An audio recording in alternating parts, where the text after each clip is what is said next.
Interrogative pronoun. And this will be helpful to you during your whole life. Up to whatever standard you will study, this will not be changed. Keep it in mind. Because these are the fixed things in grammar, you know, and it is very helpful to you even in your speaking also. Okay.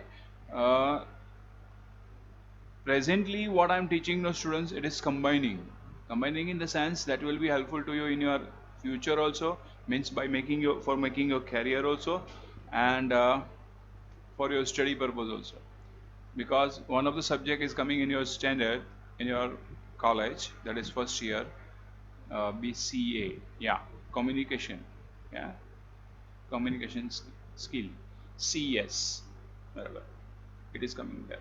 So these all the things are this there only. Okay, so that will be helpful to you in all the ways, even in speaking, even in your subjects. So I'm considering 2-3 concepts in the mind, and then I'm taking these things. Okay, so 2-3 concepts I'm keeping in the mind, and then I'm teaching you, right? So presently we were talking about interrogative pronouns, right?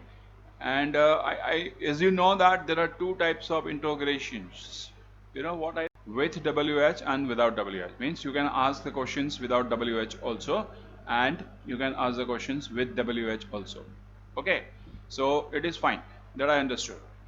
Now the thing is that I'm asking you one question, that without WH questions whatever are there, જે કાંઈ છે, we can consider that in pronouns કે આપણે without WH ને સર્વનામમાં ગણી શકતા નથી, કારણ કે કોઈ પણ WH જે WH વિનાના જેટલા પ્રશ્નાર્થ શબ્દો છે એ બધા જ શબ્દો કોઈ પણ ક્રિયાપદના રૂપથી શરૂ થાય છે, રાઈટ?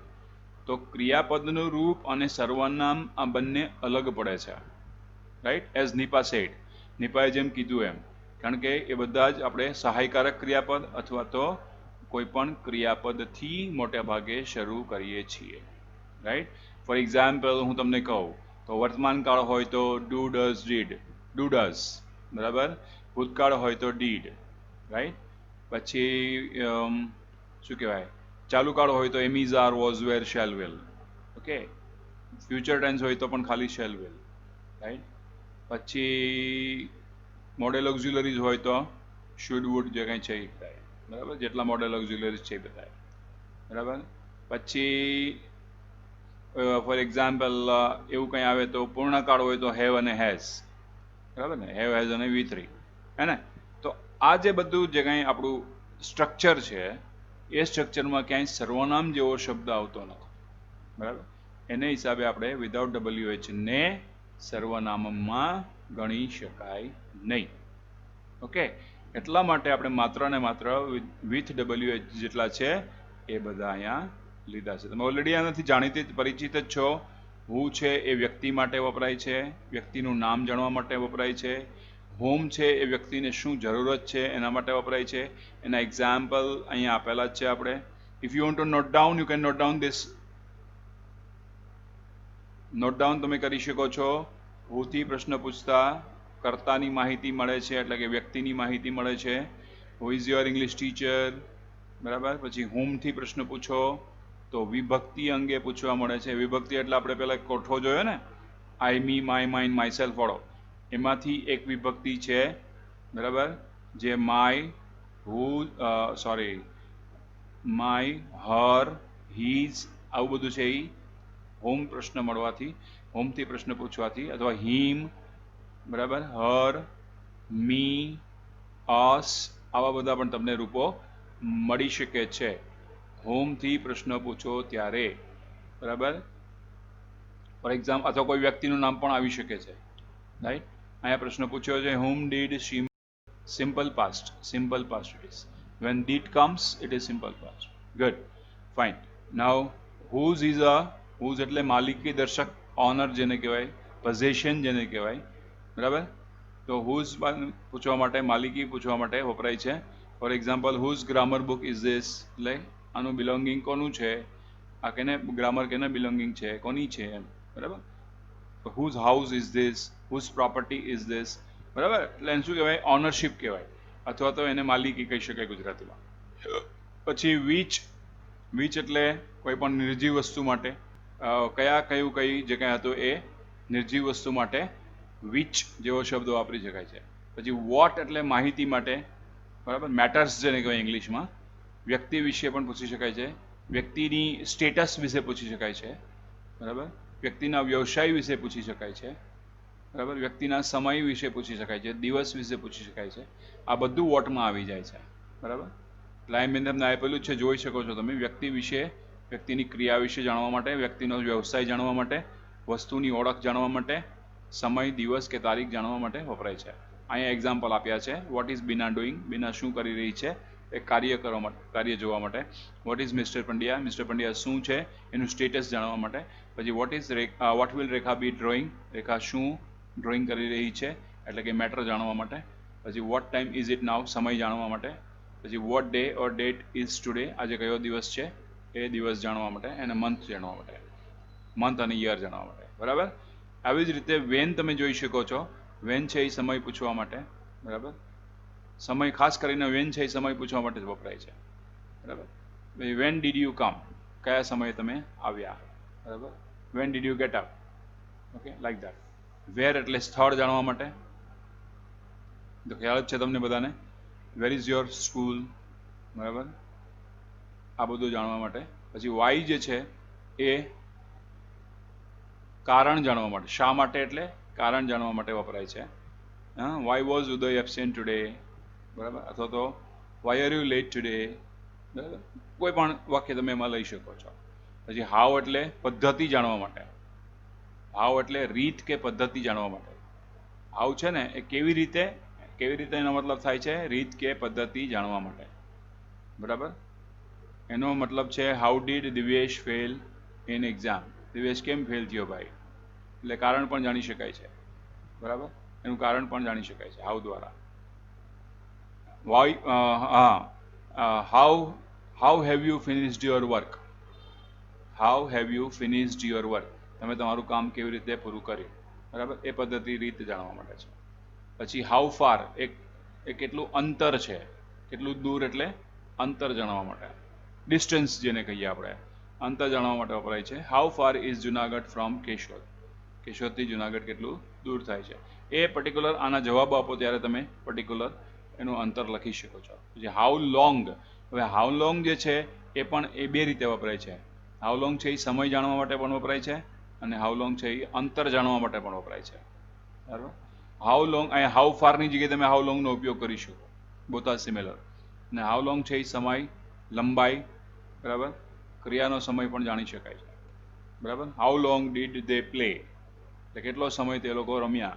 પછી how long is the tennis ground, એ અંતર છે, બરાબર, માપ જેને કહેવાય, બરાબર. પછી હાઉ મચ એટલે એ ખબર જ છે તમને, કેટલું, જથ્થા માટે, દ્રવ્ય માટે, બરાબર. પછી હાઉ મેની એટલે સમય દર્શક, સંખ્યા દર્શક. આઈ મિસસ્પેલ્ડ, બેનો અર્થ કેટલો જ થાય છે પણ અહીંયા સંખ્યા માટે હાઉ મેની. પછી હાઉ ડીપ એટલે ઊંડાણ જાણવા માટે, ઊંડાણ કેટલું ઊંડું છે એ, બરાબર, ઊંડાઈના સંદર્ભમાં. પછી હાઉ ઓફન એટલે પ્રયત્નો, તમે કેટલી વાર પ્રયત્નો કર્યા છે એના માટે કેટલી વાર, વાર ઇન ધ સેન્સ અહીંયા પ્રયત્નોની વાત છે, બરાબર. તો અહીંયા ક્રિયાનું પ્રમાણ જાણવા, પ્રમાણ ઇન ધ સેન્સ અહીંયા વારો, ખ્યાલ આવ્યો. WH પૂરું થઈ અને રિલેટિવ પ્રોનાઉન કહેવાય છે, સંબંધક સર્વનામ. સંબંધક સર્વનામમાં પણ પાછા આવા આવી શકે છે, હું હોમથી, એમાં પણ WH વાળા તમે કહી શકો છો. પણ એ જે આ જે છે એ સંયોજકના રૂપમાં છે, ખ્યાલ આવ્યો. આ જે WH છે એ આગળ આપણે જોયા એ પ્રશ્નાર્થ રૂપમાં હતા, અહીંયા જે છે એ સંયોજકના રૂપમાં છે. તમને ખબર જ છે WH સંયોજકો હોય છે, બરાબર ને. આ બધા WH સંયોજકો છે, અને ઉપર જે જોયા એ શું હતું, WH પ્રશ્નાર્થ શબ્દ હતા, બરાબર. તો અહીંથી જેટલા શરૂ થાય છે, હા, રિલેટિવ પ્રોનાઉન હંમેશા વાક્યને હા રિલેટિવ પ્રોનાઉન એટલે સંબંધક સર્વનામ રિલેટિવ વાક્યને હંમેશા જોડવાનું કામ કરે છે, બરાબર. એટલે સંયોજકો એ જોડવાનું કામ કરે, બરાબર. બે વાક્યને જોડે કોણ? સંયોજકો, જેને કંજક્શન્સ કહેવાય અથવા કનેક્ટિવ્સ કહેવાય અથવા તો જોઇનિંગ વર્ડ્સ કહેવાય, બરાબર. નાવ ઇનડેફિનેટ દેટ ઇઝ અનિશ્ચિત સર્વનામ.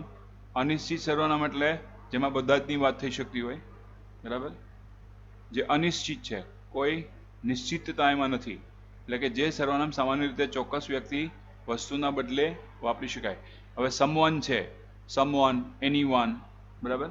આ અનિશ્ચિત છે, બરાબર. સમથિંગ, એનીથિંગ, ઓલ, એની, નન, આ બધા જે છે એ અનિશ્ચિત છે, બરાબર. જો આ રહ્યું એનીબડી, એનીથિંગ છે ને, ઈચ, આ બધા અનિશ્ચિત સર્વનામમાં આવે છે, જેને ઇનડેફિનેટ પ્રોનાઉન કહેવાય, બરાબર. કે જે કોઈ પર્ટિક્યુલર માટે નથી પણ એ જનરલ સમૂહ માટે.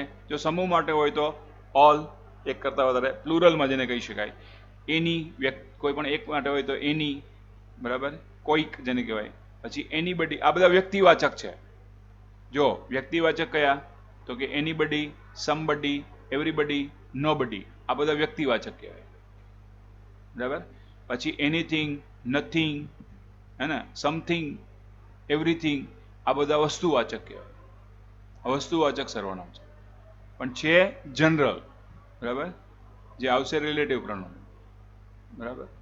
સોરી, ઇનડેફિનેટ પ્રોનાઉન એ આવશે કેમાં? Indefinite pronoun. રેડી? અહીંયા બધાય તમને ડિટેલમાં મેં આપ્યા છે. તમે સ્ક્રીનશોટ્સ તમારે જોતા હોય તો લેતા રહેજો, કારણ કે આટલું બધું હું વધારે ડિટેલમાં જતો નથી, કારણ કે અત્યારે તમારે જરૂર નથી. આ તો આપણે માત્ર ઇન્ફોર્મેશન માટે લઈએ છીએ. રેડી? Go further. આ એક વસ્તુ અહીંયા સમજવાની છે કે વન એન્ડ ધ અધર. જો આ તમારા માટે કંઈક નવું છે, બાકી બધું તો તમે કદાચ સમજી ગયા છો. વન એન્ડ ધ અધર એટલે કે એક અને બીજું, બરાબર. એટલે એનો મતલબ એ થાય છે કે એક વ્યક્તિને તમે બે કાર્ય સાથે જોડો છો, તો બે વ્યક્તિ સાથે જોડો છો, બે વસ્તુ સાથે જોડો છો by using one and the other. Okay. તમને ખબર હોય તો એક ગ્રામરમાં પોઈન્ટ આવતો હતો, both and and. Both and and, બરાબર. He has two pens, one is new and the other is old. આવી જ રીતે તમે વ્યક્તિ માટે પણ લઈ શકો છો, બરાબર.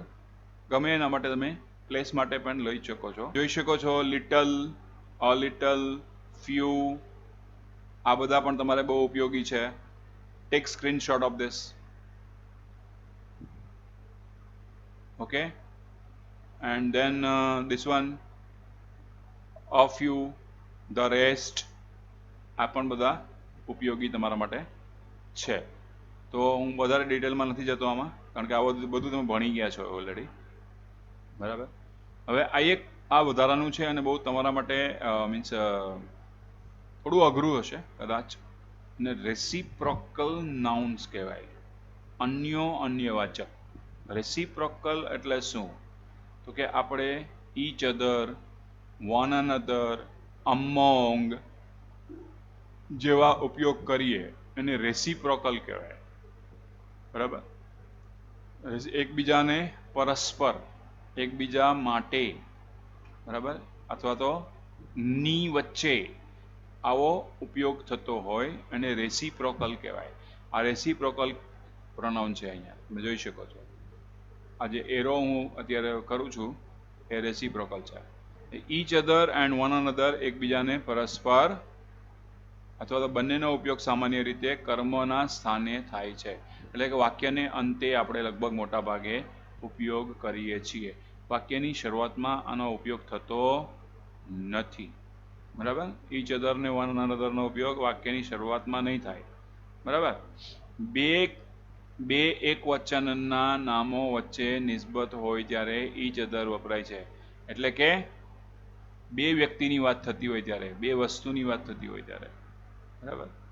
પછી વન અનધર એટલે કે બે કરતાં વધારે, બે કરતાં વધારે જ્યારે આપણે વાત કરતા હોય ત્યારે વન અનધર વપરાય છે. એકબીજા નોની નુના જેવા સંબંધક હોય ત્યારે એફસ્ટ્રોફી એસ, એ તમને ખબર જ છે ઓલરેડી. એફસ્ટ્રોફી એસ એ ઓફના બદલે વપરાય છે. Of, of, of. For example, this is the book of મિલન. બરાબર, તો આપણે ઓફ કાઢવા, રિમૂવ ઓફ, તો ધીસ ઇઝ મિલન્સ બુક. બરાબર, આને કહેવાય એફસ્ટ્રોફી. બરાબર, હવે એફસ્ટ્રોફી એસ પણ હોઈ શકે, એફસ્ટ્રોફી ટી પણ હોઈ શકે. ખાસ કરીને શોર્ટ ફોર્મ્સ જ્યારે તમે વાપરો છો ત્યારે એફસ્ટ્રોફી ટી આપણે કરીએ છીએ. બરાબર ને? For example, will not, won't, તો એમાં એફસ્ટ્રોફી ટી વપરાય છે. રાઈટ? કોઈ પણ શોર્ટ ફોર્મ્સ તમે કરશો એમાં એફસ્ટ્રોફી ટી વપરાશે. બરાબર, હવે આમાં તમે જોઈ શકો છો એક્ઝામ્પલ્સ આપણે આપ્યા છે. Two friends loved each other. Little children love one another. Children એક કરતા વધી ગયા ને, સમૂહ થઈ ગયો. પછી two brothers used each other's pens. બરાબર, પછી all the members use one another's books or book. બરાબર, આવી રીતે નોટ તમે જોઈ શકો છો વગેરેનો ઉપયોગ વન અનધર, વન અધર, એવરી અધર કે ઈચ ધ અધર વગેરેનો ઉપયોગ ક્યારેય ન કરવો. લગભગ આનો ઉપયોગ ક્યાંય થતો નથી. એટલે આ વાક્યમાં ક્યાંય ઉપયોગી થતા નથી. વન અધર નહીં, વન અનધર. બરાબર, પછી એવરી અધર નહીં. બરાબર, એવરી અધરનો ઉપયોગ થતો નથી. ઈચ અધરનો ઉપયોગ થાય છે. ઈચ ધ અધર એનો પણ ઉપયોગ થતો નથી. બરાબર, એવરી અને અધરનો સેપરેટ ઉપયોગ તમે કરી શકો છો, પણ સાથે એનો ઉપયોગ નથી થઈ શકતો. બરાબર, વચ્ચે બીજું સેન્ટેન્સ ઉમેરીને તમે એ રીતે કરી શકો છો. બરાબર, અન્ડરસ્ટુડ?